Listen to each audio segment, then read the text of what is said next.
En los siguientes minutos vamos a poner a conocer lo que el maestro de escuela ha podido investigar, averiguar y comprobar acerca del gran avance que tuvo la cultura de los huacrazucos. Señor Merari, ¿por qué huacrazucos? Bueno, Huagrazuco, ya esta es una voz combinada, una voz quechua, una fusión quechua de dos palabras. Huajara, que significa cuerno, y tzuco, sombrero. Por tanto, en aquellos tiempos era el huagrazuco, o huagrazuco, ¿no? ¿Por qué? Que significa sombrero de cuerno o sombrero en forma de cuernos. Entonces, cuando la llegada de los españoles lo sabíamos por historia, todo. Por ejemplo, Cusco no era Cusco, era Cosco, y lo castellanizaron en Cusco. Arequipa igual, Arequipa, igual Cajamarca no era Cajamarca, era Casamarca. El mismo nombre de nuestro país, Perú, al inicio era Bilú, ¿no? Bilú, y bueno, lo transformaron en Perú. Entonces, esto era la estrategia en todas las crónicas de Garcilaso de la Vega, inclusive los nombres de los animales, de la planta, de la flora, de nuestra fauna, todo ello, ellos lo trataban de castellanizar, modificarlo en alguna manera. Y a cierto modo, hasta que, como era una forma también de deslegitimizar nuestro idioma, como querían olvidarnos, ellos querían, claro, tergiversar un poco. Entonces, acá la civilización de los huagrazucos, huagra, cuerno, chuco, sombrero en forma de cuerno, hay el huacachuco en vez de huagrazuco, ¿no? Suco es lo mismo que chuco, digamos. Claro, suco o tzuco es por ahí igual. En algunos sitios el quechua varía, así como Cusco es diferente a Cajamarca y Ancash, igual acá en Huánuco, ¿no? Entonces hay pequeñas variaciones. Entonces tzuco o tzuco es sombrero. Usted tiene una larga trayectoria como maestro de escuela primaria, usted de Ixpinco. Relátanos un poquito, a grosso modo, rápido, su paso por las aulas. Bueno, yo entré a la escuela casi los 9 años, porque tenía que asistir desde Ixpinco a Huanchay, Cabrito, Pampa, arriba. Imagínense, claro, al fondo, donde se llegaba pues después de 3 horas, casi 4 horas en ese tiempo los niños, ¿no? Entonces era una cosa bien difícil asistir pues de esa distancia. Y tenía que ir contra viento y marea, las lluvias, toda la peripecia que uno pasaba. Entonces eso hizo que mi mamá me matriculara. Yo perdí a mi padre a la edad de 4 años, nos quedamos 4 hermanos, fuimos a Escalerita, 4 hermanos, pero mi mamá quedó embarazada. Pero yo no recuerdo mucho de mi papá. Entonces como era el hijo mayor, tenía que ayudar en labores agrícolas a mi mamá y todo ello. Y así que de ahí empecé a Huanchay, ir arriba, y los profesores en aquel tiempo nos sacaban pues la mugre, como decía en nuestro lenguaje, si llegabas tarde, ¿no? Pero aún así, yo con el canto del gallo, que era mi reloj, prepararme el desayuno, y salía más temprano, y en la noche el problema era la noche, cuando no tenía linterna, a veces cuando llovía, llegaba en la noche todavía a cruzar los ríos Lampas, cruzar eso, y llegaba a veces llorando de miedo y todas las situaciones que había en la infancia escolar era difícil. Muy bien difícil, y en eso me arranqué un brazo en esa trayectoria, y perdí un año también por el accidente, esto que se me quebró, se me arrancó totalmente, y desde los otros meses me iban a cortar el brazo. Y bueno, hice mi primer grado en la escuela de Huanchay, donde tuve la suerte de conocer al profesor Claudio Villafuerte, Otto Sánchez, Florencio Obregón, Ilmer Álvarez, que en paz descansa. Fueron los maestros, mis primeros maestros, y gracias a ellos, ¿no? Que eran mis primeros padres que me empezaron a dar las primeras bases. Y ahí ya se creó una escuela en Ixpinco el año 1973, me trasladé a Ixpinco, ya, a mi pueblo natal. Y ahí estudié el segundo y a mediados del tercero de primaria.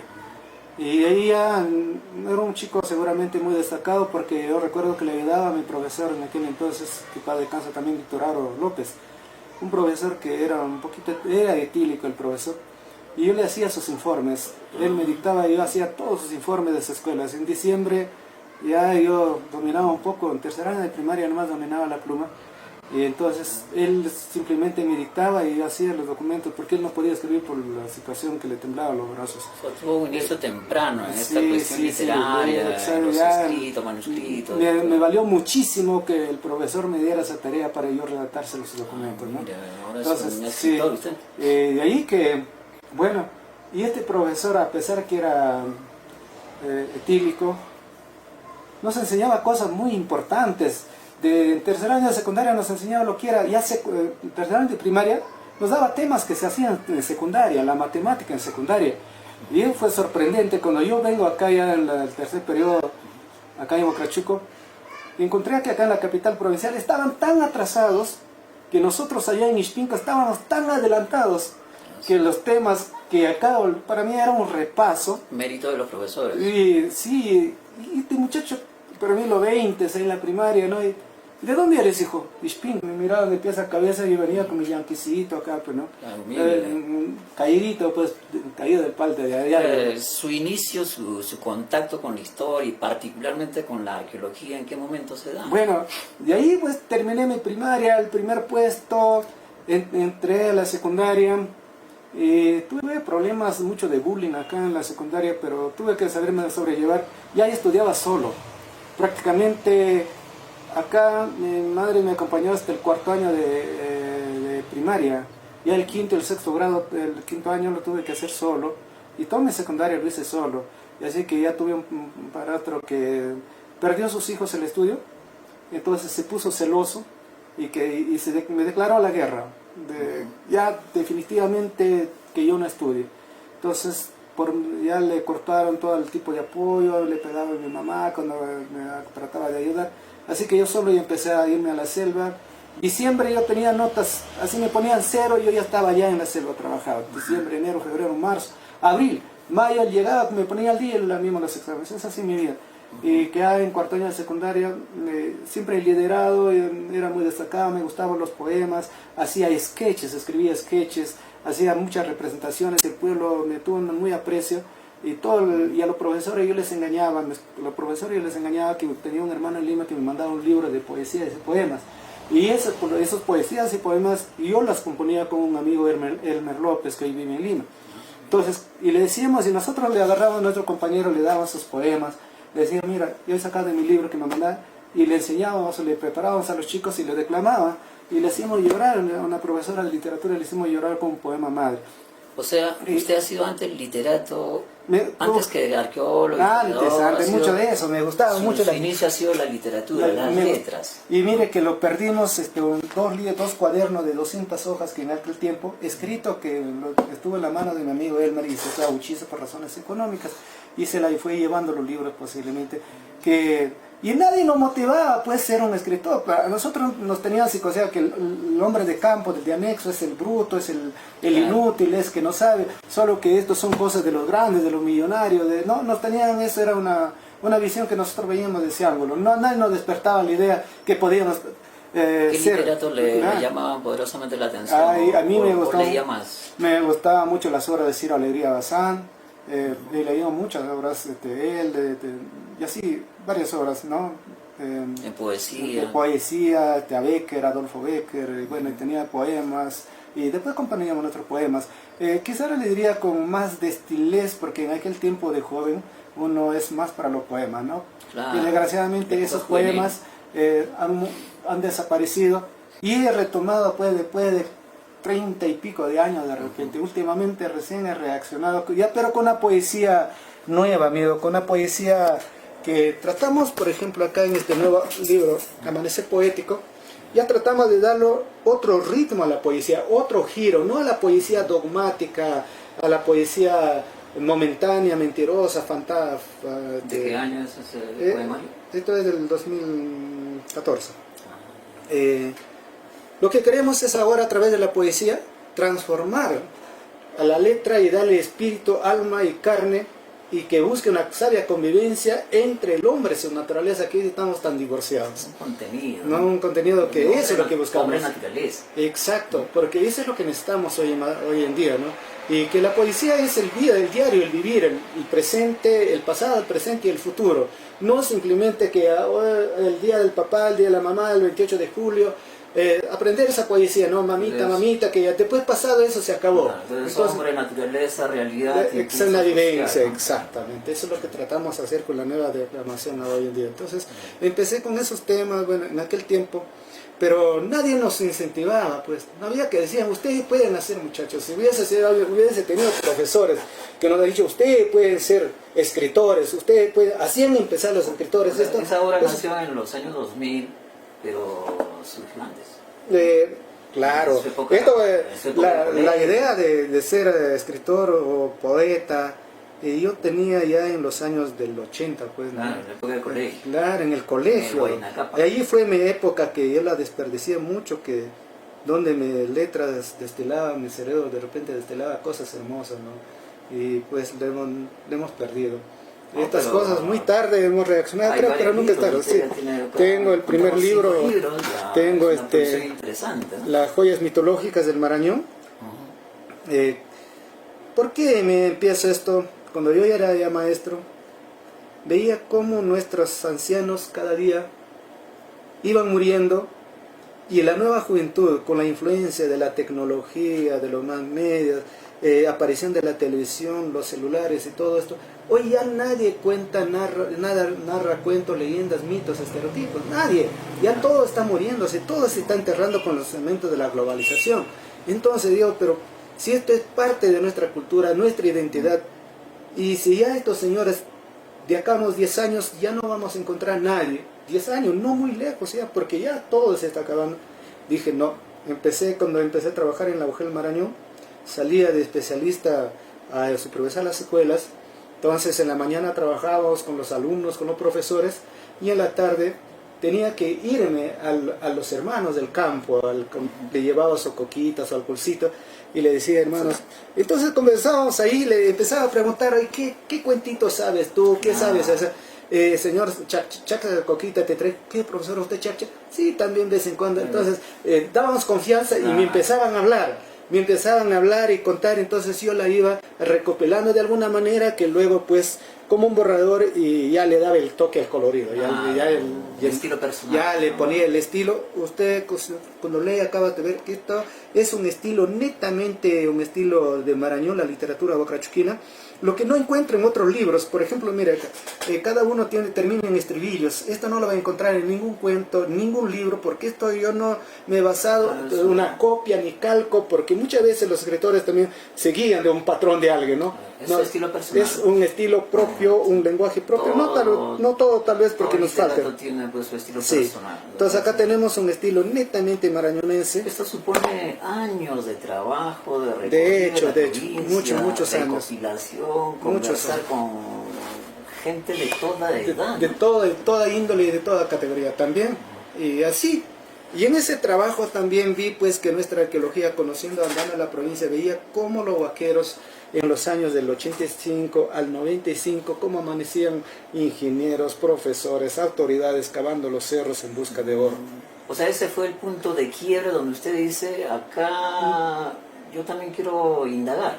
Claro, ¿Cómo le nace la idea de investigar? No, dije que acá esta parte de la cultura no puede morir en manos de la gente por un desconocimiento, por ignorancia. Tenemos que alguien levantar la bandera y poner un alto y decir que esto no es las cosas así. Entonces vi que esta cultura no es pues una cultura incaica, y todos piensan que los incas se pensaban que en el oro y los entierra como lo hace Cusco y en otras culturas como es la cultura del norte, que efectivamente conocieron el oro. Entonces ellos tenían esa mentalidad, y acá hay arde, pues, ¿no? Donde hay lugares que arde, efectivamente arde, en los ocritos, en las quebraditas, en las lomas, en las noches hay sistemas de fosforescencia. Yo soy testigo de eso y he visto muchas veces que arden, y eso, que donde oro y plata. Entonces dicen que el oro es lo que arde, la plata es lo que arde amarillo es oro, lo que arde medio blanco es plata, pero no es lo que arde eso. Entonces me ha gustado mucho investigar y leer libros, y una vez encontré un libro de la gran geografía de Vaca. Son una colección de 12 libros. Mejía Vaca, 12 libros, una colección. Y una de ellas encontré que el sistema de fosforescencia, ¿no? Donde produce estas llamas, produce la materia orgánica, los gases de la materia orgánica, que pueden ser los huesos, los estiércol, alimentos inclusive, ¿no? en los No tierras. es que allí porque brilla amarillo, Claro, ¿no? Y a buscar, y todos los que han buscado encontraban huesos, tiestos, ceniza, carbón, y eso es lo que hay. y nada de oro, Y nada, de plata. no había, porque acá estamos hablando de una cultura pues muy milenaria de 12, 13 mil años de antigüedad que empezó a poblarse Marañón. Claro, el arqueólogo, padre de la arqueología peruana, Julio César Tello, decía, afirmaba en unos libros, que la tierra de los Huacrachucos, entiéndase la provincia hoy de Marañón y Huacaibamba, era el crisol de antiguas civilizaciones, o sea, un molde donde se crearon Así se antiguas formaron, culturas. desarrollaron, tentaron bases, ¿no? Ahí no se equivocaba. Pero ¿Qué es lo que ha encontrado usted para reforzar la teoría o la visión de Julio la César visión. Tello? Porque Julio César Tello pasó por acá, pero no investigó a profundidad. Así como Julio César Tello también ha escrito el doctor Federico Camandoy, ¿no? Otros libros también. Claro, eso ya muy, sí, después, muy posterior, reciente, también, a pesar del posterior, el amigo Huaycochea. Qué gusto. ¿Vas a ir a la velada? ¿No? ¿No vas a ir? No hay. ¿Ya lo has dicho ya? Sí, yo le dije que no. Ya, Entonces, siga. Estamos en la antigüedad Sí. de la cultura. Entonces, Huacachuco, desde él la dijo óptica eso, Tello, ¿no? Pero cuando yo ya empecé a trabajar, Y no se equivocó. No, de equivocar no se equivocó. Él además dijo que tiene procedencia y está- masónica. claro. Tiene procedencia masónica. Y eso usted lo ha confirmado a Le través hemos de sus hecho el investigaciones. seguimiento paso a paso, siguiendo los cañones por donde, siguiendo la muestra, las huellas, los vestigios que son los testigos auténticos que dicen, sí señor, ese señor no se está equivocando, acá están los pasos, acá están las huellas, acá están los estratos, acá están los niveles que han seguido pasando. Y en ese tiempo todavía la Amazonia era hasta el Huascarán, de acuerdo a la época geológica que nos estudia. Todo era, Marañón era una selva virgen. Entonces, y el asedio de los animales salvajes de la selva, empezando desde un hormiga, un zancudo, al ser humano que no tenía casa, ni vivienda, ni cuevas, era pues una supervivencia entre vida y muerte, el día a día, minuto a minuto, ¿no? Entonces esto hacía que empiecen a emigrar Esa es la época ya cavernícola, claro, ¿no? nómades, errantes, todavía Era salían, primitiva. claro, y empezaron a salir por los ríos, por los cañones, en este caso el cañón del río Michoyo que sale a Tayabamba, el cañón del río Tocache que sale acá sobre Ispinco, el cañón del río Chontayaco que tenemos acá, las goteras de Chinchaycocha, el cañón del río Guamuco que sale a Huacaibamba. Por eso, ahí están los vestigios por donde salieron estas civilizaciones, estas vertientes. Llegaron acá y se encontraron pues con un Edén, porque acá tenemos cavernas por todo lado, lo que no tenían en la parte baja de la selva. Claro, y aparte que venían huyendo de tantas inundaciones, Tantas cosas, y enfermedades, las fieras, todo de la eso. selva. Los osos, los tigres, los leopardos, los leones, Claro. toda clase de vivos, hasta los sapos eran venenosos. Entonces era un asedio y llegar acá no encontraron mucho de eso. ¿Qué encontraron acá? Encontraron frutos salvajes de toda clase, silvestres, Claro. animales y todo, y poblado, y encontraron cavernas, se metieron, pues Sí, vivieron una época, empezaron a expandirse y a reproducirse enormemente. Porque acá tuvieron una una explosión demográfica inmensa, porque eso nos demuestra los restos que encontramos en todos los cerros que usted ve, las lajas que ve, ahí hay todos los restos.